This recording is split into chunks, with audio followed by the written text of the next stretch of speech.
Hello everyone, this is Ajit from cult IIT. आज हम एक बहुत इंपॉर्टेंट कॉन्सेप्ट को डिस्कस करने वाले हैं, that is shortest distance and time to reach that shortest distance. इस कॉन्सेप्ट के क्वेश्चन जो है जेई मेंस, डब्ल्यूजेई, नीट और जितने भी कॉम्पिटिटिव एग्जाम्स हैं उसमें जनरली पूछे जाते हैं। सो बेसिकली रिलेटिव मोशन में ये कॉन्सेप्ट पढ़ा जाता है। तो चाहिए पहले समझते हैं कॉन्सेप्ट को, उसके बाद हम एक एग्जाम्पल से समझाएंगे कि कैसे इस तरह के क्वेश्चंस को बहुत ही आसानी से सॉल्व कर सकते हैं हम। ठीक है, तो देखिए सॉफ्टवेयर जैसे हम बात करते हैं हम लोग, तो जनरली पेज मान लीजिए कोई एक मूविंग ऑब्जेक्ट है, कोई ऑब्जेक्ट है ए मान लेते हैं जो इस तरह से इस बात को मूव कर रहा है, राइट। एंड सपोज कि कोई एक दूसरा पॉइंट है बी। अगर आपसे पूछा जाए कि ए और बी के बीच का मिनिमम डिस्टेंस क्या है, तो हम बहुत बेसिक ये है कि जानते हैं कि जो ए और बी के बीच का जो शॉर्टेस्ट डिस्टेंस होगा वो क्या होगा, this perpendicular distance will be the shortest distance, right. We all know this. So why? Because at this instant the velocity, relative velocity along line joining is zero. There is no component along the line joining. उसके पहले और उसके बाद में there is some component along the line joining, so there is a chance of कि उनका जो distance है वो बढ़िया घट सकता है। But at this instant the velocity is perpendicular to line joining, right? So guys ये बहुत बेसिक है। इसको एनालिसिस करना इतना आसान है क्योंकि बी रेस्ट में है। Now imagine if B and A both are moving, and in that case if I ask you that what is the shortest distance between A and B if both are moving, right. So guys obviously हम लोग बात करते हैं यहाँ पे जब relative motion की, तो हम फ्रेम की बात करते हैं। तो हम अगर ऐसा करें कि ए और बी दोनों ही मूव कर रहा हो, so if I go to frame of A और बी, तो क्या हमारे लिए जिस फ्रेम में बैठेंगे वो रेस्ट में हो जाएगा, राइट। तो मैं एक छोटा सा एग्जांपल लेके समझाता हूँ कॉन्सेप्ट को, फिर हम लोग डिस्कस करेंगे क्वेश्चन को भी। जैसे मान लीजिए कि यहाँ पे एक ऑब्जेक्ट है ए और ये जो ऑब्जेक्ट है ये है B, right. Let me draw it here.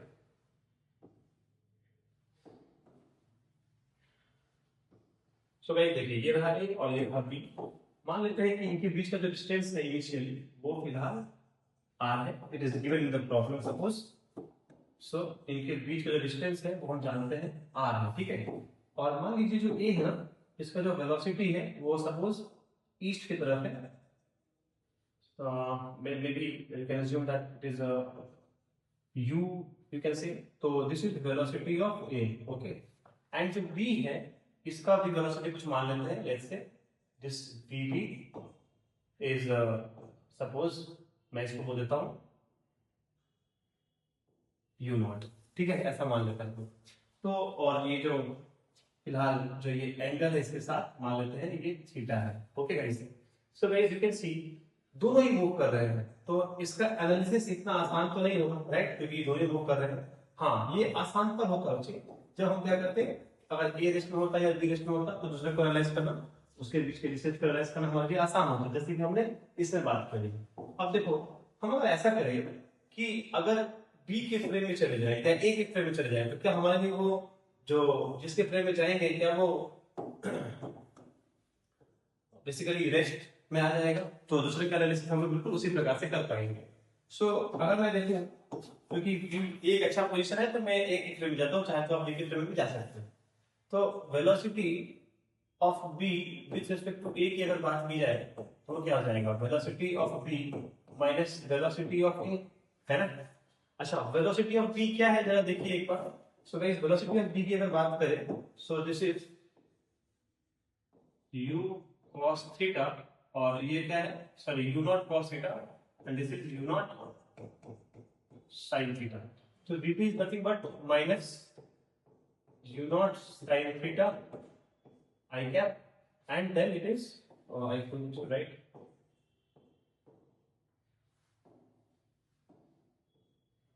minus I cap, and then VA is how much? Oh sorry, J cap is also there. So minus plus U naught cos theta minus J cap. ठीक है, ये हो गया हमारा VB। और अगर VA की बात करें तो this VA is U I cap, ठीक है।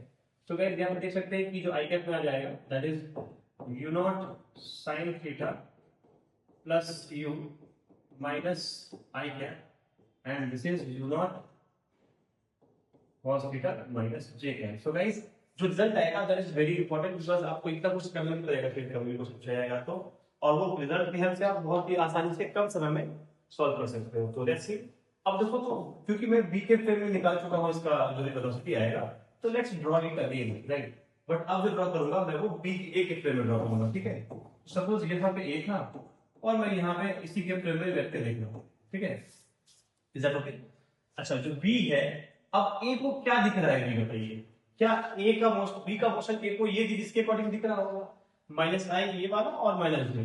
तो मैं ऐसा करता हूँ कि ये हो गया माइनस आई कॉम्पोनेंट और ये हो गया माइनस जे कॉम्पोनेंट, ठीक है। तो मैं so this is the x component, this is the y component along minus i and minus j cap. यानी कि बच्चे देखो कुछ कहीं ना कहीं आप देख सकते हो कि जो रिजल्टेंट आएगा वो किधर आएगा, लेट्स से रिजल्टेंट कुछ इधर आएगा। Now the motion of B according to A, which is basically BA, right? Will be this, which is a straight line, and now for this person which is in the frame of A, it is very easy to predict the shortest distance, and we can say this is the shortest distance. Let's say R0, right? अब देखो ये R0 की बात कर ले, ठीक है। Let us assume this is angle phi. तो don't put theta because theta तो बी के मोशन का और उस लाइन का एंगल था। यहाँ तो बीए की बात हो रही है, कुछ और वैल्यू है, ये फाई मान लेते हैं। From geometry guys we all know this r0 and why r0 is shortest distance D. Frame change करने से दो पार्टिकल के बीच का डिस्टेंस कभी चेंज नहीं होता, आपको पता है। टाइम भी डिपेंड नहीं करता फ्रेम पे, और इंडिविजुअल फोर्सेस भी डिपेंड नहीं करते फ्रेम पे, आप जानते हैं, राइट। इसलिए हम लोग इस फ्रेम में भी r0 निकालेंगे, रिजल्ट सेम आएगा जो अगर ग्राउंड फ्रेम से निकालते तो भी, है ना। सो गाइस r0 कितना हो जाएगा from geometry, you can see in this triangle this r0 will be AB का जो डिस्टेंस था वो तो r ही रहेगा, so this will be r sin phi, right. No मैं ये नहीं बोल रहा हूँ कि उसको याद करो, बट यू नो हम लोग एक ध्यान से अगर देखेंगे तो this particular result r sin phi will be very easy for us. How? See, क्या मैं ऐसा कर सकता हूँ, देखिए तो no, this is the what you can say, this is the main thing which I want to explain to you, जिससे आपका काम बहुत आसान हो जाएगा, राइट। तो गाइस फोकस केयरफुली, तो देखिए यहाँ पे अगर आप देखें तो r sin phi हमने क्या कर रहा था कि ba को मल्टीप्लाई कर दीजिए और डिवाइड कर दीजिए, ठीक है। इसमें कोई दिक्कत नहीं, किसी को कोई प्रॉब्लम नहीं होना चाहिए, राइट। तो mathematically it's correct. So can I say R VBA and sin phi? See, अगर मैं R वेक्टर इसको बोल दूं और VBA वेक्टर इसको बोल दूं और ये इसका एंगल phi है, because we all know AB sin phi is what? A cross B, है ना। तो R cross VBA है ना। डायरेक्शन और एंगल का चिंता नहीं करना है आपको, क्योंकि हम इसका मॉड ले रहे हैं, डिस्टेंस की बात कर रहे हैं, तो स्केलर क्वांटिटी है। Now it's a very simple and very interesting trick you can say, and ये VBA नीचे में रह गया है। सो आज के बाद से मैं आपको सजेस्ट करूंगा कि कभी भी आपके पास ऐसा क्वेश्चन अगर आए जहां पे they are asking the shortest distance, this formula is sufficient for almost every kind of problem. इस तरह के जितने भी पूछे जाते हैं, right. Now if you talk about the time की बात करते हैं, शॉर्टेस्ट डिस्टेंस ज्यादा तो टाइम पूछे जाते हैं एग्जाम में ऐसे, ठीक है। तो टाइम क्या हो जाएगा, देखिए गाइस देखो टाइम भी फ्रेम पे डिपेंड नहीं करता। तो बी यहां से अगर यहां पे आया, ये डिस्टेंस कितना हो जाएगा, देखिए यहाँ पे इसको मान लेते हैं m, ठीक है। टाइम का मतलब डिस्टेंस अपॉन जो उसका स्पीड है b का, लेकिन वो a के फ्रेम में देख रहे हैं तो b लिखेंगे ना ये वाला, ठीक है। bm कितना है देखिए, क्या ये r0 नहीं, ये r cos phi हो जाएगा, है ना। एंड यहाँ पे भी मैं फिर से वही करूंगा कि vba upon vba, right, multiply divide किया मैंने vba।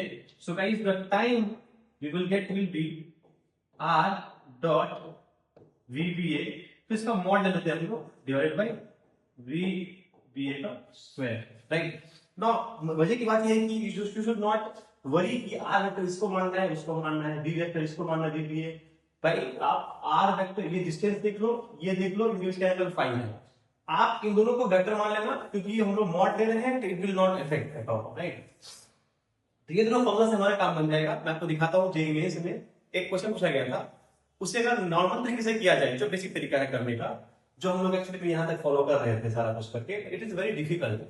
ये जो पर्टिकुलर कॉन्सेप्ट है आपको इस वाले में फिर भी ठीक ठाक लग रहा होगा, बिकॉज हमने ना ए के पास ऑब्जेक्ट को रखा था। अगर मैं बी को और ए का पोजीशन के रैंडम स्पेस में रख दूं, it will be quite difficult for you to analyse by geometry like this. Okay, so guys अब देखिए जो क्वेश्चन पूछा गया था, तो क्वेश्चन क्या है, ship A is sailing towards north east with velocity v vector equals to 30 i cap plus 50 j cap kilometre per hour, where i points east and j north. Ship B is at a distance of 80 km east and 150 km north of ship A and is sailing towards west at 10 km per hour. So A will be at minimum distance from B in. So हमारे पास क्या option है, हमारा time पूछा है। So guys मैं क्या बोल रहा हूँ, इस क्वेश्चन को करने के लिए कोई खतरनाक जोड़ से करने का जरूरत नहीं है, और अगर आप नॉर्मल से करने जाओगे तो टाइम बहुत लगेगा इसमें, राइट। तो देखते हैं इसको कैसे कम टाइम में कर सकते हैं। ओके, तो गाइस सपोज, क्योंकि देखिए बी का जो पोजीशन है आप देख सकते हो वो एक रिस्पेक्ट में दिया हुआ है कि 80 kilometre east and 150 kilometre north of ship A, तो हम लोग ए को ओरिजिन मान लेते हैं, और बी का जो पोजीशन है that will be how much, it will B 80 kilometre, sorry okay 80 kilometre and 150 north की तरफ है और 80 ईस्ट में। ओके, तो गाइस आप सिंपली क्या कीजिए, आर लिखिए बेटा।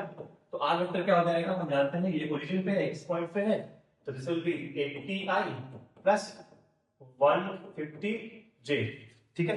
अच्छा v a की बात कर लेते हैं, या v a की बात कर लीजिए जो सही लगे आप। तो vb माइनस va ये क्या हो जाएगा देख सकते हो आप।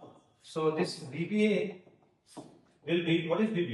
vb is you can see जो b है उसका वेलोसिटी दे दिया है वेस्ट में 10 किलोमीटर पर आवर की तरफ, तो b जो है वो ऐसे मूव कर रहा था। सो this will B minus 10i, ठीक है। और b तो दिए है क्वेश्चन में, देखो 30i प्लस 50j, ठीक है। अच्छा तो this will B minus 40i minus 50j, this will B vba। Okay guys, तो देखिए अगर आपको टाइम निकालना चाहते हैं तो मैंने क्या कहा आपसे कि टाइम निकालने के लिए simply write r dot vba mod divided by vba का स्क्वायर। सो गाइस देखिए डॉट प्रोडक्ट का तो बहुत आसान है, आप सब जानते हो। तो 80 इंटू माइनस 40 क्या हो जाएगा बताइए, माइनस 30 200, 150 और माइनस 50 में हो जाएगा 7500, और इसका मॉड ले रहे हैं हमने डिवाइडेड बाय इसका मॉड का स्क्वायर, रूट में नहीं दे रहा हूं। सो this will B 40 square plus 50 square. So guys you can see this will B how much, 10,700 I guess, yes, and this will be how much, 600 plus 2500 is 4100, इसमें बढ़ जाएगा। तो दिस विल बी इतना our में था ना, सब कुछ आवर और किलोमीटर में दिया हुआ था, तो 107 by 41, so this will be 2 point how much it will be, 2.6 hours। So guys देख सकते हो अगर आप इस कांसेप्ट को फॉलो करते हो तो आपको डायग्राम बनाने की जरूरत नहीं है, एक तरह से देखा जाए तो आपको बस आर वेक्टर और vba वेक्टर निकालना है, ठीक है। तो आपने आज तक जितने भी क्वेश्चंस किए हैं इस तरह के, आई विल सजेस्ट कि आप इस तरह के क्वेश्चन कीजिए, और अगर फिर आपको कोई डाउट लगता है तो आप उससे करेक्ट हो सकते हैं। Thank you. फिर मिलेंगे अगली बार कोई नया कॉन्सेप्ट लेकर के जो हमारे लिए जेईई मेंस या डब्ल्यूबीजे या नीट जैसे एग्जाम्स के लिए बहुत इंपॉर्टेंट है।